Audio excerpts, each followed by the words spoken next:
The silence before the voice.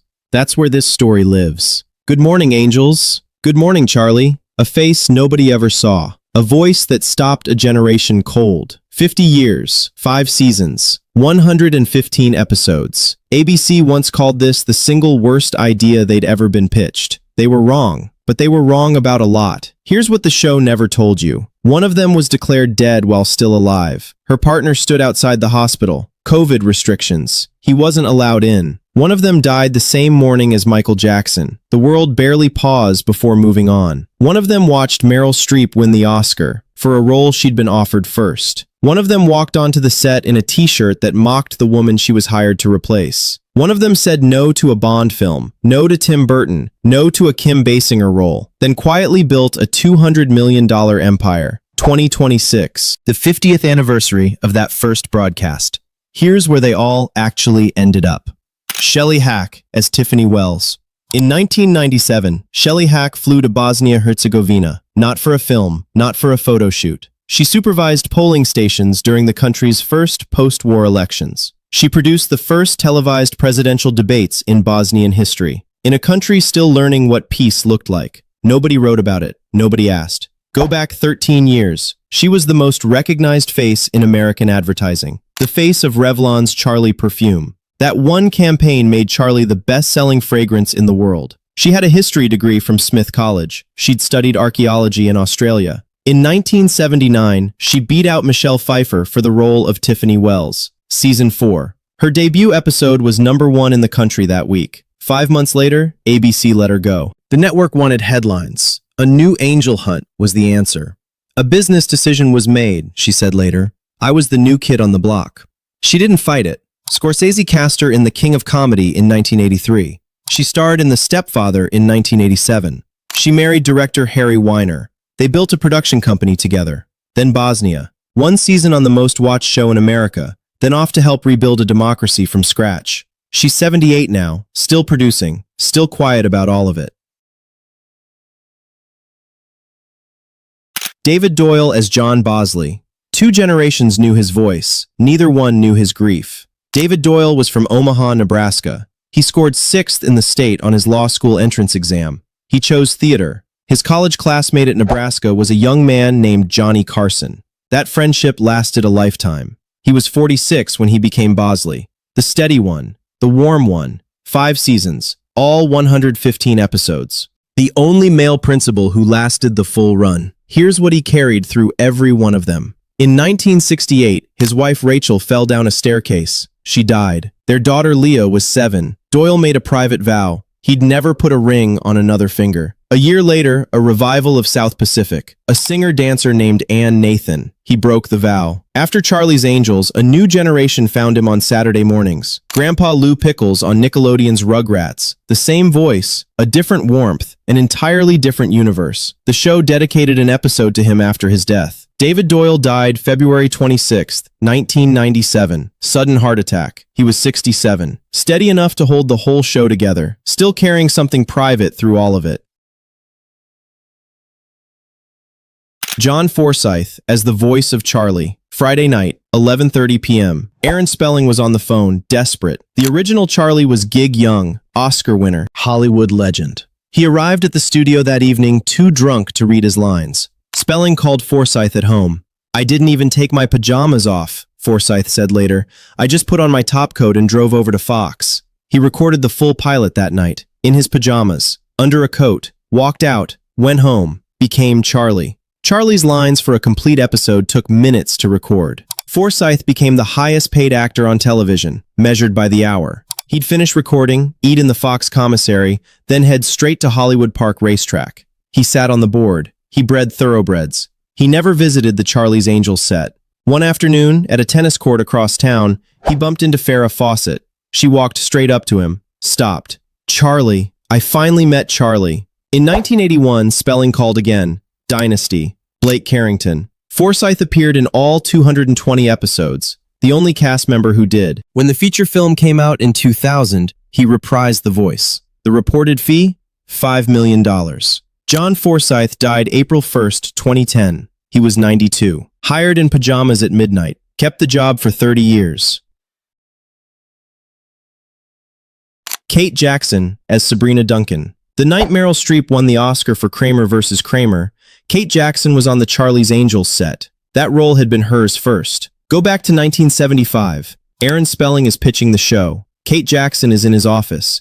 She looks at a painting on the wall behind his desk. 3 female angels. Call it Charlie's Angels, she says. The title came from her mouth. She was Sabrina Duncan for 3 seasons. The leader, the smart one, the angel who argued back when scripts crossed a line. Then Kramer vs. Kramer arrived. The wife who walks out. The complicated truth. Spelling refused to move the shooting schedule. Not once. The role went to Meryl Streep. Streep won the Oscar. Jackson left at the end of that season. Clean. Final. There's my life, and there's the show, she said. One is killing the other. After that, the body kept score. Breast cancer in 1987. Surgery. Radiation. Clear. Then, 1989. It came back. Partial mastectomy. Then, 1995. A hole in her heart, present since birth, finally found. Open heart surgery at 46. That same year, she adopted a son, 2 hours after his birth. Today, she's 77. A 125-acre farm in Keswick, Virginia. The noise, all of it, finally quiet. She named the show, handed away the Oscar, refused to let the set be the whole story. She just chose differently.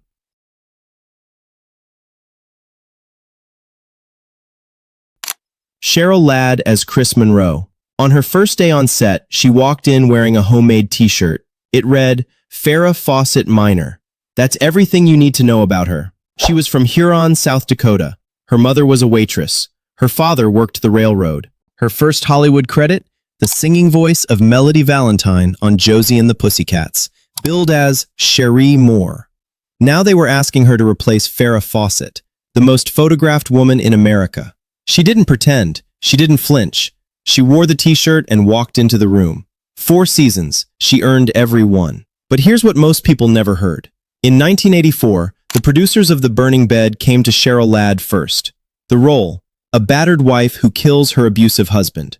Cheryl turned it down. The role went to Farrah Fawcett. Farrah earned an Emmy nomination. The performance rewrote her entire career. The woman Cheryl had replaced, finally taken seriously as an actress, because Cheryl handed her the part. She sang the national anthem at Super Bowl 14. She's been married to music producer Brian Russell since 1981. Then, at Paley Fest this April, something shifted. She told the audience she'd been fighting breast cancer. She lost her hair in chemotherapy. Jaclyn Smith sent her wigs. She's 74. She showed up to the reunion anyway, still smiling, still the woman who winked at the impossible thing and walked straight toward it. Jaclyn Smith as Kelly Garrett. She was offered the Bond girl in Moonraker. She said no. Gina Davis's role in Beetlejuice. No. Kim Basinger's role in 9.5 Weeks. No. 3 films, 3 times, same answer, every time. Jaclyn Smith was 30 when she became Kelly Garrett, from Houston, Texas, trained at the School of American Ballet. Her body wasn't built for Balanchine. Her loyalty was built for something else entirely. She's the only original angel who stayed for all 5 seasons, all 115 episodes. When the others left, one by one, she held the franchise together. At Paley Fest this April, someone finally asked her why she kept saying no. She didn't hesitate. I had a contract, she said. Houston upbringing, you follow your contract. Aaron Spelling was the first to invite me to the party. I was honoring that.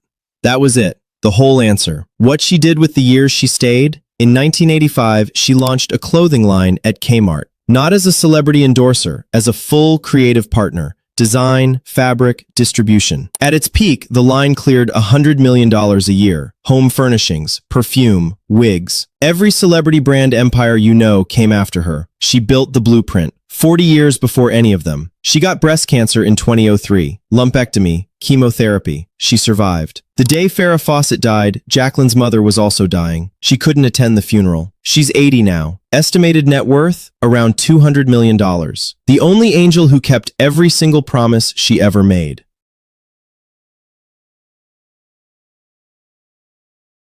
Farrah Fawcett as Jill Monroe.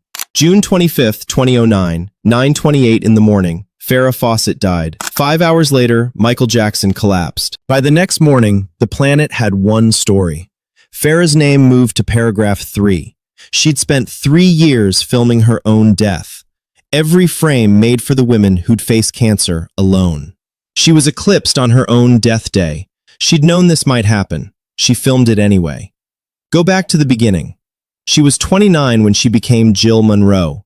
Before the show even aired, she stood in a red swimsuit for a photographer. That poster sold 12 million copies, the best-selling poster in American history. The swimsuit is in the Smithsonian. They wanted her grateful. They kept raising her salary. She kept saying no. What she wanted? 10% of the merchandising. What they offered? 2.5. She refused. Aaron Spelling sued her for $7 million. She settled. She came back as a guest star, then she disappeared. I was poison, she said later, but I wasn't going to give up. She wasn't. The burning bed in 1984 changed the argument. An Emmy nomination. The serious actress the industry had refused to see, finally in frame. Then, 2006, anal cancer. She fought it publicly, on camera. For every woman with a diagnosis nobody wanted to discuss. Farrah's story aired May 15, 2009, 9 million viewers. 6 weeks later, she was gone. Her son Redmond has been confined to a psychiatric facility since 2019. She left him $4.5 million in trust. She left Ryan O'Neal nothing. She deserved a whole day to be mourned. She got 5 hours. She showed up for everyone else anyway.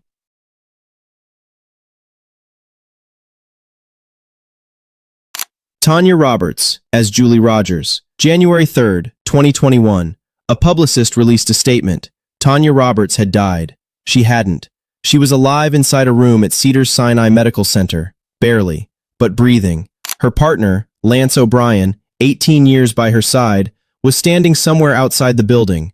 COVID restrictions. He wasn't allowed in. The story went global. Obituaries ran. Outlets pulled archive footage. Then the retraction came. She was still breathing. She died the following evening. January 4th, 9:30 p.m. O'Brien was finally allowed to see her. Now, who was she? She was chosen from 2,000 candidates to replace Shelley Hack for season 5. People put her on the cover. The question, could she save the dying show? She couldn't. The series ended June 1981. But here's the detail nobody ever connects to her. Her older sister Barbara was married to Timothy Leary, the Harvard psychologist, the LSD prophet of the 1960s. Nixon called him the most dangerous man in America. The angel hired to rescue a sinking TV show was his sister-in-law. After the show, Bond Girl, A View to a Kill in 1985. That role had been offered to Priscilla Presley first. From 1998 to 2004, she played Donna's mom on That 70s Show. Barry Roberts, her husband, died in 2006.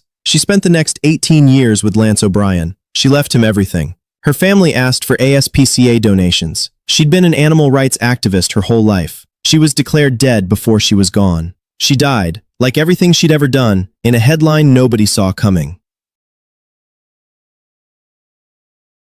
3 of the principal cast are gone. David Doyle, sudden, at 67. John Forsythe, at 92, outliving nearly everyone. Farrah Fawcett, 62, eclipsed. Tanya Roberts, 71, in a room her partner couldn't enter. The show made it look easy. 3 women, a speakerphone. The world resolved cleanly by the final scene. Life didn't resolve that way for any of them. 5 got cancer. 4 got breast cancer. 3 walked the PaleyFest red carpet together on April 6, 2026. 50 years after Aaron Spelling told them the world was watching. Good morning, angels! They showed up.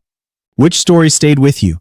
Drop it in the comments. If real stories behind the shows that shaped you, this is what we do here. Subscribe every week. John Forsythe walked out of that recording booth straight into Dynasty. The Carrington Empire, the power plays, the shoulder pads, and the real stories underneath all of it.